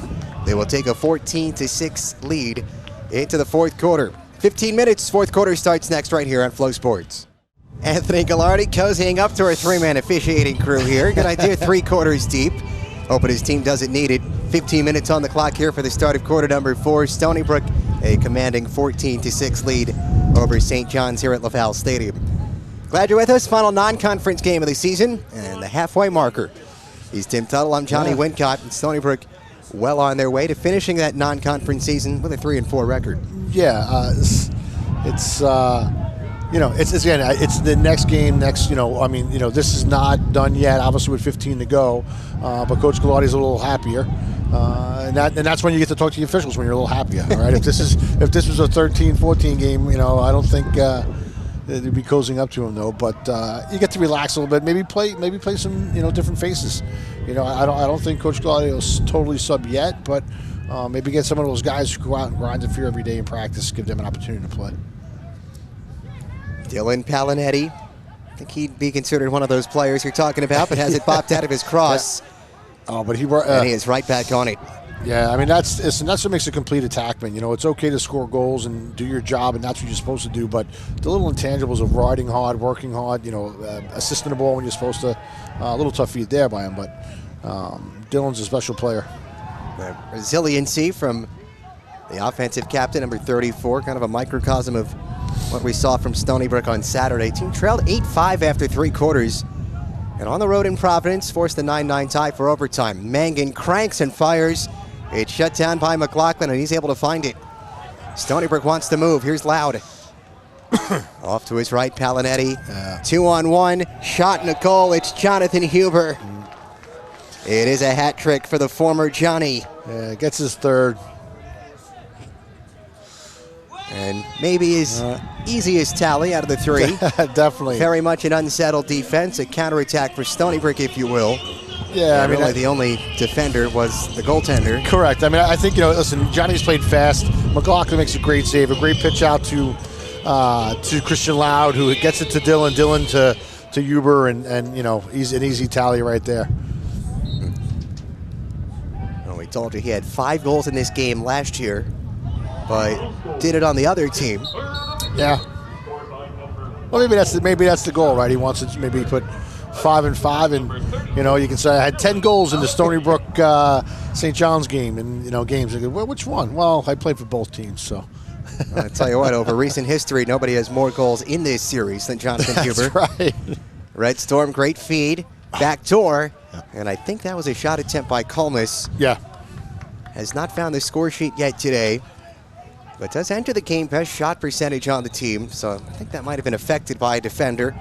Not off the number 7, misfiring from that distance. Yeah, I think that Johnny's had their opportunities. Coach Turner would be positive with him, and those are going to fall, right? You got young guys on the offensive side of the ball. It's just, a little snake bit. When the defense is broken down for the Seawolves, their goalie, Jameson has done an unbelievable job of just shutting the door.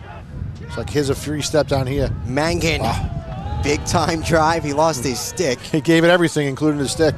Ball went a little further than the stick did. Good thing for number 99. Backed up again. Yeah. And a 3rd opportunity at net on this 1 possession. 35 seconds to go. Mangan stretching to catch. Dealing with a double. He'll send it behind the cage. Vlasimski. Stony Brook has learned their lesson.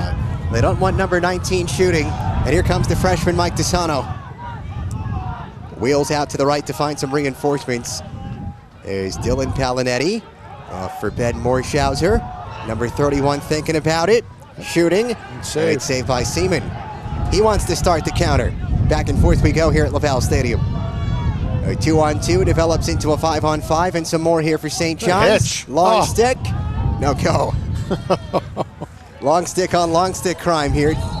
Christian Loud is tangled it's up. It's a hold. Yeah, it's going to go back to Johnny's. What a great hitch by number 39, Harry Noel. Harry Noel. Harry Noel with a little hitch there by the long pole. Yeah, he's a freshman. He has started every game of his collegiate career so far from the new hotbed of lacrosse, Nashville, Tennessee. Listen, there's a lot of nice dance holes, we'll call them, right? In Nashville, Tennessee, right? Learned some moves there. What a great hitch. Just didn't get the shot off. Ravenwood High School alum, 3-time state champ. There you go. There you go. So on this new possession, if you could kind of separate it, we've got a lot of chaotic sequences here. Now 45 seconds to work with for St. John's. Clock continues to tick here in the fourth quarter, and that is fine for Anthony Gallardi. Little contact.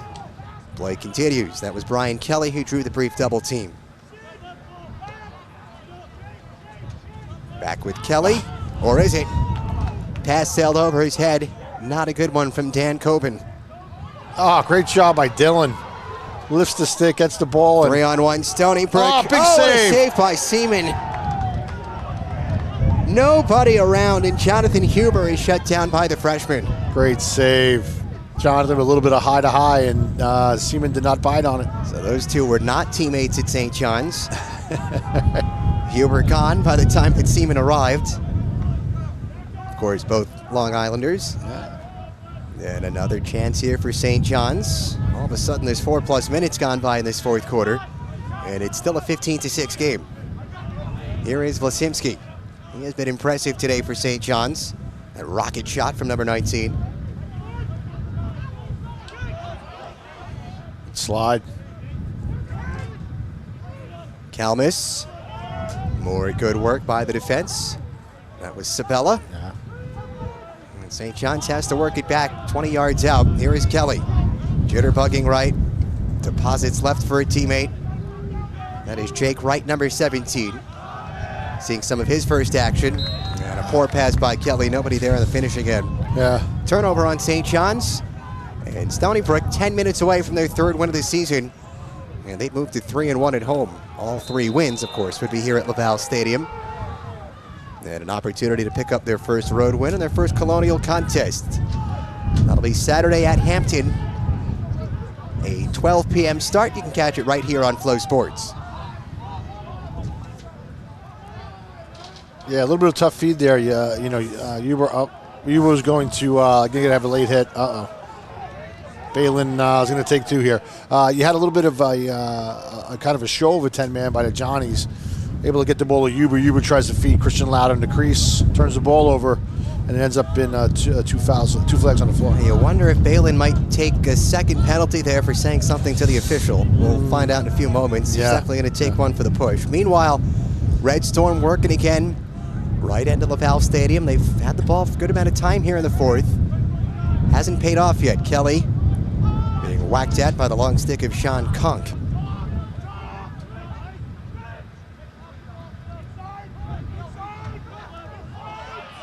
Yeah, keep playing.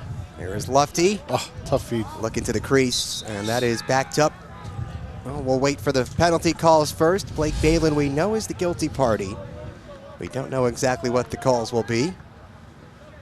Taking another look at the sequence there. You definitely see 2 flags. Right. It might be a late hit for a minute and then a little bit of jaw talking. So it's okay. So it's a push for 30, and then an unsportsmanlike for 1 minute, both on Balin. Yeah. 30 seconds per push. Yeah. So it'll be 6-on-5, Johnny. It'll just be a regular man up. So Stony Brook successfully staved off the first man-up opportunity for St. John's. 29 for 33 in man-down situations this season. It's second best in the country. It's phenomenal. They got their work cut out for him here. Yeah. Balin takes 2, one worth a minute, one worth 30 seconds. So it is a power play for the Red Storm. Yeah, and they'll both be released on a goal here. Both the 32nd and minute. They're not locked in. They're looking to get the shot clock reset. Unreleasable penalty, number 11, Blake Balin, unsportsmanlike conduct. Yeah.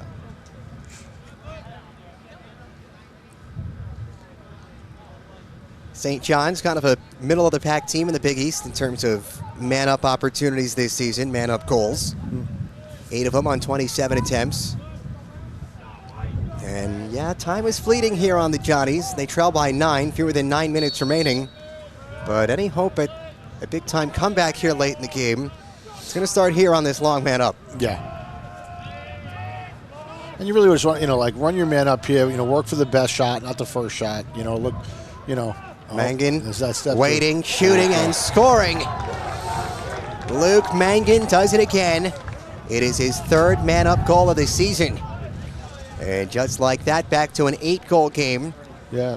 And fewer than 15 seconds into the man-up, they get the advantage goal. Yeah, it's just a great look right there. He'll put it right through like the hard. Look at that. That's you can get a Mack truck through that lane right there.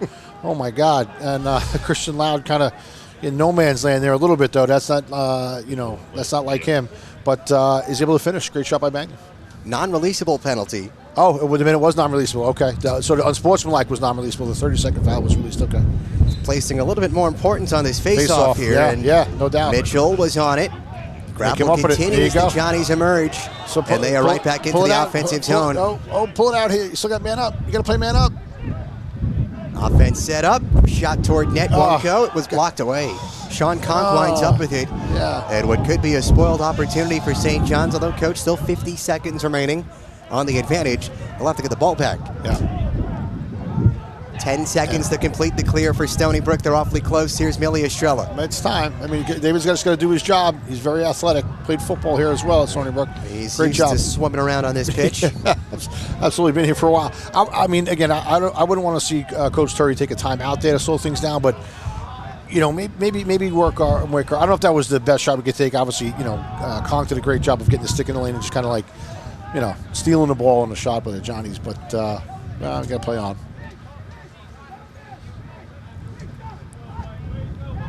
Just about halfway through quarter number 4. Yeah, still got to kill the rest of this off. Shouldn't be too much longer now. Seawolves have matched their highest goal total of the season. 3rd time they've scored 15. And it'll be another timeout here for Anthony Gallardi. It is the final one for Stony Brook in this game. Yeah, I think he just wants to have the possession here, right? There's probably not much time left in the foul. So 7:25 to go. We'll take the timeout with Stony Brook. We'll come back and conclude this one at LaValle Stadium. Stony Brook an 8-goal lead, 7+ minutes away from their 3rd win of the season. Final 7:25 here at LaValle Stadium. Stony Brook Seawolves well on their way to their 3rd win of the season, the halfway marker of the regular season, final non-conference game, a 15-7 advantage over their Long Island foes, St. John's. He is Tim Tuttle. I'm Johnny Wincott. 2 seconds remaining on the Blake Balin penalty. 1 goal has been scored for St. John's on that man up. Came from Luke Mangan. And now the penalty is over. A whistle, and it's going right back to St. John's on the violation. Yeah, I got a little ward there by Noah, trying to kill the rest of that penalty, which he did. But he warded off and gives the ball back to the Johnnies. So it is back to level pegging for Stony Brook. Yeah. And it's an 8-goal lead for Stony Brook. In the final 7 minutes here of the 4th quarter before they get ready to start their first ever Colonial campaign on Saturday. 12 p.m. face-off at Hampton. We hope the winds will be a little bit less down at Hampton on Saturday. And better weather overall. Again, this game was slated to be yesterday at 6 p.m. But the weather on Long Island's North Shore, not exactly suitable for a lacrosse game, so we tried 4 p.m. Wednesday. Yeah, we got a little spoiled with all those warm days in February. Got one of the Johnnies ran through the crease. Calamus ran through the crease, and then, of course, the turnover. Wait, a little conversation. Okay, so no flag. Just a back to the 10-man here, but Calamus get to the crease. Let's see if the Johnnies can clear. Seawolves can clear it easy. And they send Dylan Palinetti over left-handed. That's the guy you want to shoot it. That's it. That's the guy you want to shoot it. Palinetti's going for it, and he's got it. You want to shoot it. Dylan Palinetti has done it from 50-plus yards out. It is a 3-quarter goal for Dylan Palinetti. Icing on the cake, his 4th of the contest, and a 9-goal advantage for Stony Brook. Definitely. We were waiting for it. Yeah. We finally got it. No doubt, Johnny. I mean, definitely a design play to send Dylan over on the attack side to catch it. He lets it rip from the 35-yard line of the Johnny's side of the field, and that's the guy who can bury it from that distance. It's the longest goal we've seen at this field in a long time. Yeah, I mean, listen, Coach Galati wasn't sending Dylan over there to catch it and, run by 5 guys and clear the ball. That's a pure design play, getting your best shooter the ball at any distance on the field, and, he buried it. Scored by number 34, Dylan Palinetti. Unassisted. So as announced here to the Seawolves faithful, we're bearing these elements. 4th goal of the game for Dylan Palinetti. Fresh off the Colonial Player of the Week last week, 10 goals, 4 assists in the 2 games. And Stony Brook had tasted with 5:40 remaining with win number 3 en route. Maybe a couple more goals still en route here for Stony Brook. Now it's season high with 16. Of course, coming in dramatic fashion, just having to do it from 60 yards from the cage. Yeah, but like I said, hey, give Coach Galati credit. That's a design play. It worked out for them there. Oh, got chased behind. St. John's is scrambling right now in the back end.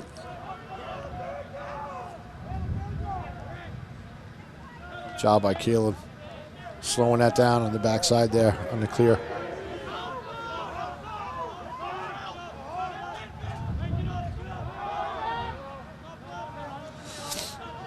You credit the effort today, regardless of result for St. John's. Yeah.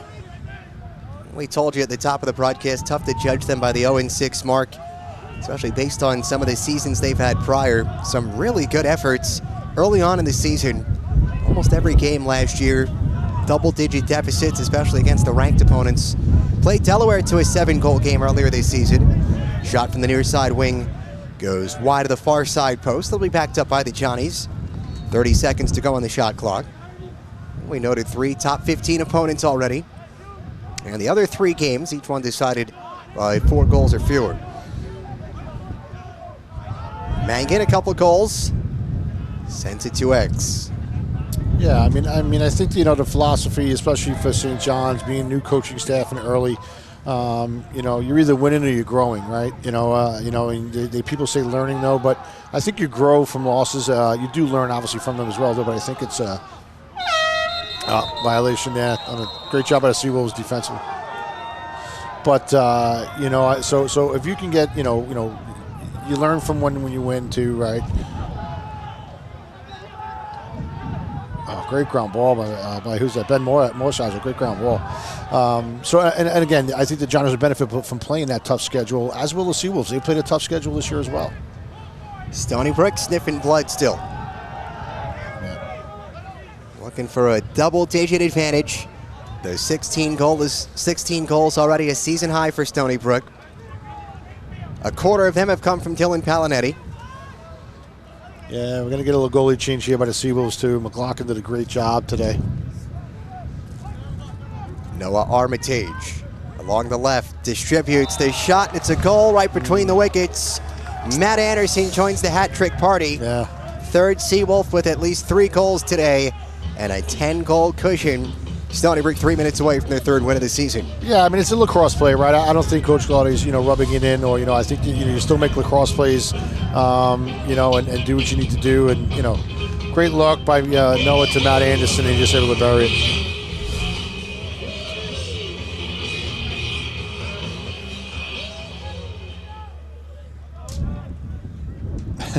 That is not, Matt Anderson. That's Noah. He's the one who made the assist, but, our film crew is working hard. It's a little cold out there, so we'll give him slack.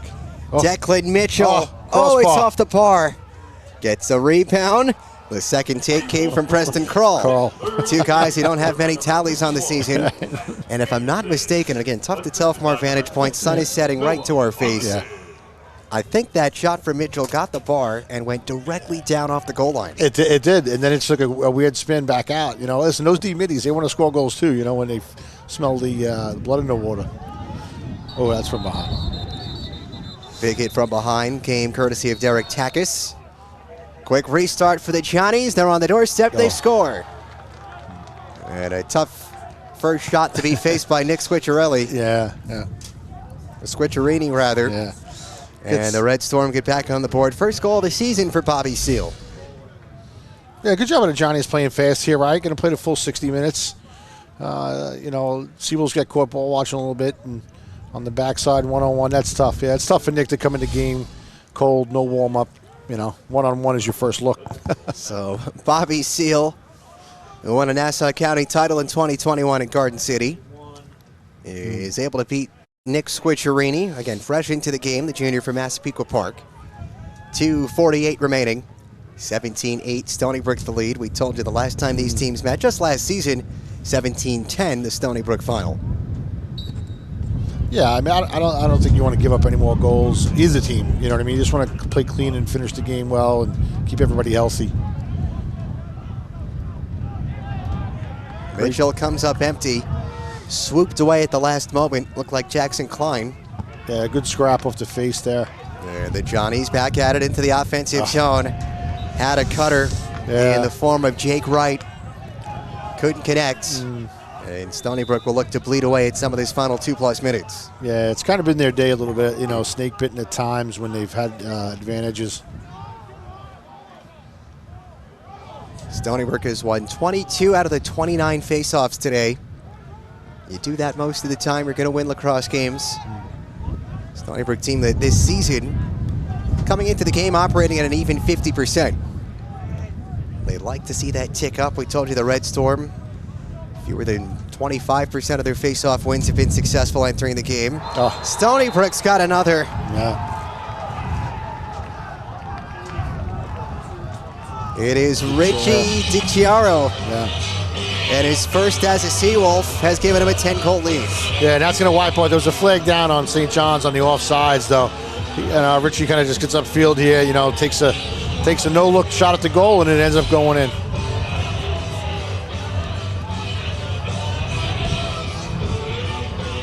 And you can tell all of his teammates love it. First collegiate goal for Richie. Yeah. Another freshman from Long Island. And I believe Stony Brook has made another goaltender change. Looked like there was some running on and off there. Unless that was Nick Squicciarini just wanted to get involved in the celebration. Yeah. Hey, it's always good when those freshmen, you know, they're working hard in practice, you know what I mean? And, you know, Richie comes up the hash there a little bit and takes a shot, and it goes in. And it's good to see that the team is still engaged, even though it's a big lead.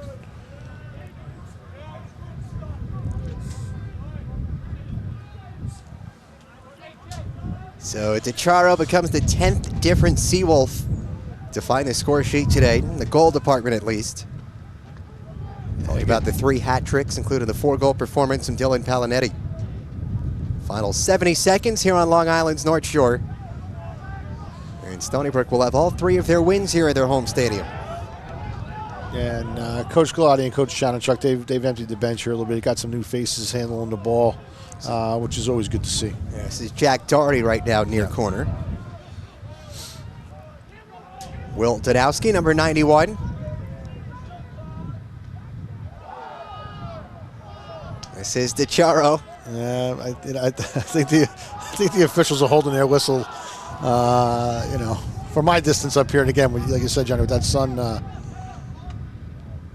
is Caleb with a shot there. With that sun setting, it's hard for me to tell, but that kind of looked like a push from behind on Richie, the goal scorer. A little revenge there, I guess. And there's a shot clock violation. Stony Brook will happily eat that 90-second violation. Yeah. And the clock will start ticking in a moment. Final 27.5 seconds for St. John's. We told you a team that'll still be in search of their first win this season. Again, haven't won since March of 2022, but undoubtedly in the right direction now. Under Justin Turry, the West Islip alum, and we told you a national champion at Duke, and a 9-year lacrosse pro. Stony Brook takes it back. Maybe one last opportunity here. 15 seconds to play. And a good all-around effort for Stony Brook. They started a 4-0 lead. St. John stuck around in quarter number 2. Yeah. Anthony Collardi's group put their foot firmly on the gas pedal in half number 2. Stony Brook makes it 7 consecutive wins over the Long Island foes. St. John's, 18-8 your final. And the non-conference season comes to an end. Stony Brook at 3-4. Yeah, absolutely. It's a good win by them. I thought they played a complete game. You know, I thought, McLaughlin did an unbelievable job in the goal, really, shutting down the Johnnies when they have opportunities. And for St. John's, you know what? It's just about the next one, right? You got, you put this one in the books, right? You chalk it up, and then you get on to play St. Joseph's in your next contest. Meanwhile, for Stony Brook, with a 3-4 mark in the non-conference, they'll make a little bit more history on Saturday when they head down to Hampton at 12 p.m. start here on Flow Sports in their first ever CAA contest to get a 12 p.m. face-off, Stony Brook and Hampton. The non-conference is over. Seawolves now with a 3-4 mark. Again, your final score, 18-8. Dylan Palinetti steals the show as he normally does with a 4-goal, 3-helper performance, 7 points, more than any other player today. Hat tricks also came from the former Red Storm, Jonathan Huber and Matt Anderson. Big thank you to our crew braving the elements today on Long Island's North Shore, and for our producer Brian Kasaks touching all the right buttons in our Stony Brook studios. For my broadcast partner Tim Tuttle, I'm Johnny Wincott. We say so long and farewell from LaValle Stadium. Stony Brook, your winners, 18-8, and they end the non-conference season at 3-4.